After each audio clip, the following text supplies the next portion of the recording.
إلهي بزنته لنكا مران منجدون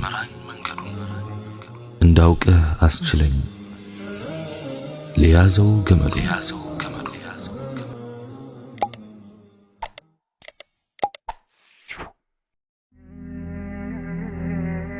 بسم الله.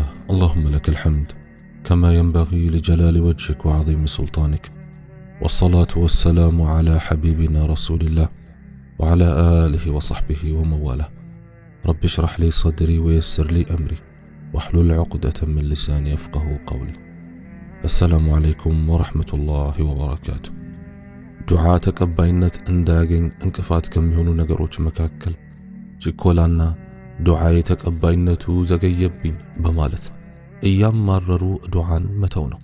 ይህ አይነቱ ሰው ዘርዘርቶ ውሃ ሲያጠጣ ሲንከባከብና ሲለፋ ከቆየ በኋላ ምርቱ ዘገየብኝ በማለት እንደሚተው ሰው ይመሰላል። ቡኻሪና ሙስሊም አቡ ሁረይራን ረዲየላሁ ዐንሁ ዋቢ አድርገው ባሰፈሩት ዘገባ የአላህ መልእክተኛ አለይሂ ሰላቱ ወሰላም እንዲህ ብለዋል፣ ከናንተ አንዳችሁ እስካልቸኮለና ዱዓ አድርጌ ተቀባይነት አጣው እስካላለ ድረስ ዱዓው ተቀባይነት ያገኛል። ሙስሊም ባሰፈሩት ዘገባም እንዲህ ብለዋል፣ የሰውየው ዱዓ በወንጀል ወይም ኃጢአት ወይም ዝምድናን በመቁረጥ እስካልሆነ ድረስ ካልቸኮለ ተቀባይነት ማግኘቱ አይቀሬ ነው። የአላህ መልእክተኛ ሆይ መቸኮል ማለት ምን ማለት ነው ተብለው ተጠየቁ። ዱዓ ደጋግሜ አደረግኩ ግና ተቀባይነት አላገኘሁም በማለት ማማረርና ዱዓን እርግፍ አድርጎ መተው ነው አሉ። ሙስሊም ዘግበውታል።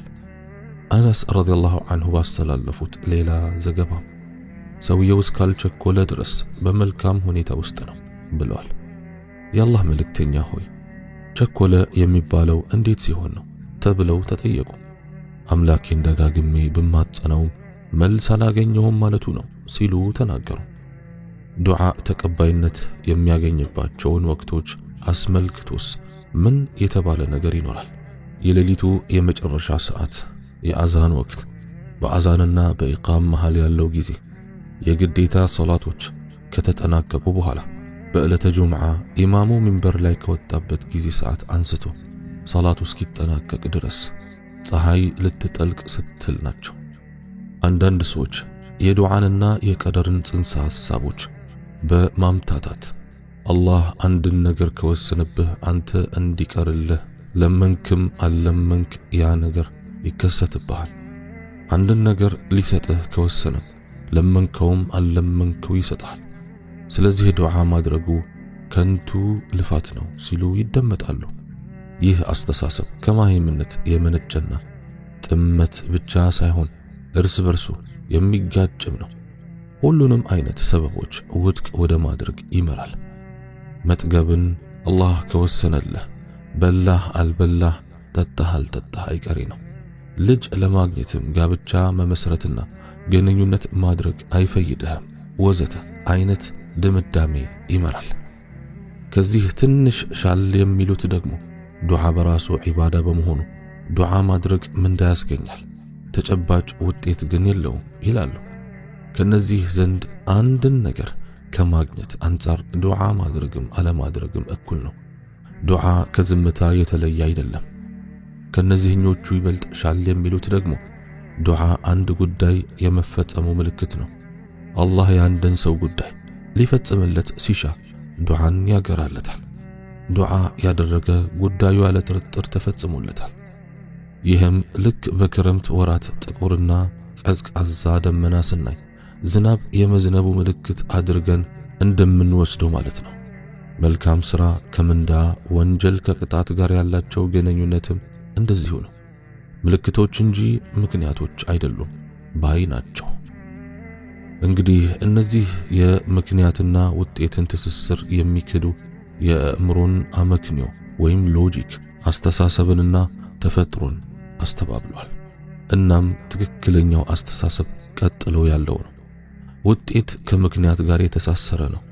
ማለትም መጥገብ ከመብላት፣ የጥም መቆረጥ ከመጠጣት፣ መውለድ ከጾታዊ ግንኙነት፣ የአዝርዕት መብቀል ከመዝራት፣ ጀነት መግባት ከመልካም ሥራ፣ እሳት መግባት ደግሞ ከመጥፎ ሥራ የተሳሰሩ ናቸው። እንደዚሁ ደግሞ ዱዓ ከውጤቱ ጋር የተሳሰረ ነው። ምክንያት ወይም ሰበብ ሲገኝ ውጤት ወይም ሙሰበብ ይገኛል። ምክንያት ሲጠፋ ውጤትም ይጠፋል። ዱዓ የከጀሉትን ለማግኘት ጠንካራ ሰበብ ነው። ለመጥገብ መብላት፣ ጥምን ለመቁረጥ መጠጣት አያስፈልግም እንደማይባለው ሁሉ የከጀሉትን ለማግኘት ዱዓ አያስፈልግም አይባልም። የሚፈልጉትን ለማሳካት ከዱዓ የተሻለ ጠቃሚ መሳሪያ የለም። እስልምናን ከማንም በላይ የሚያውቁት ሶሐቦች ከማንም በላይ አላህን ይለምኑት ነበር። የዱዓን ሰበብ ሥርዓቱን አሟልተው ያደርሱም ነበር። ዑመር ረዲየላሁ ዐንሁ ጠላቶቻቸውን በዱዓ ድል ይነሳሉ። እንዲህ ይሉ እንደነበርም ተወስቷል። እኔ የዱዓን እንጂ የተቀባይነትን ሐሳብ አልሸከምም። ዱዓ እንዳደርግ እድል ካገኘው ተቀባይነት አብሮት እንዳለ አውቃለሁ። አላህ ስብሓንሁ ወተዓላ ዱዓን አሳምረን እንድንል ያግራለን፣ ዱዓዎቻችንንም ይቀበለን። اللهم قلت وقولك الحق ادعوني أستجب لكم فها نحن يا الله ندعوك. اللهم اغفر لنا جميع ذنوبنا فإنه لا يغفر الذنوب إلا أنت. اللهم يا مقلب القلوب ثبت قلوبنا على دينك. اللهم أنت الرزاق فارزقنا. اللهم أنت الرحيم فارحمنا. اللهم أنت الغفور فاغفر لنا. اللهم أنت اللطيف فالطف بنا. اللهم إنك عفو تحب العفو فاعف عنا. اللهم اغفر لي ولوالدي ولجميع المسلمين والمسلمات الأحياء منهم والأموات. اللهم أحسن خاتمتنا في الأمور كلها وأجرنا من خزي الدنيا وعذاب الآخرة. اللهم يا حي يا قيوم برحمتك نستغيث، أصلح لنا شأننا كله ولا تكلنا إلى أنفسنا طرفة عين. اللهم آتنا في الدنيا حسنة وفي الآخرة حسنة وقنا عذاب النار.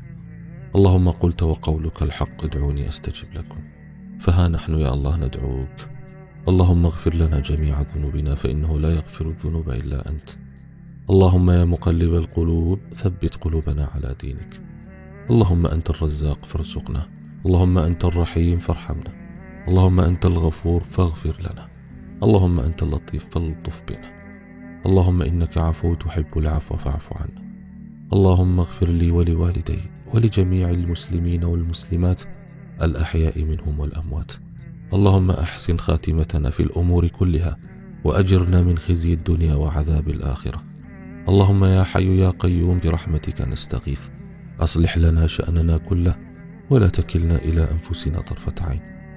اللهم آتنا في الدنيا حسنة وفي الآخرة حسنة وقنا عذاب النار. سبحانك اللهم وبحمدك أشهد أن لا إله إلا أنت أستغفرك وأتوب إليك. وآخر دعوانا أن الحمد لله رب العالمين والسلام عليكم ورحمة الله وبركاته.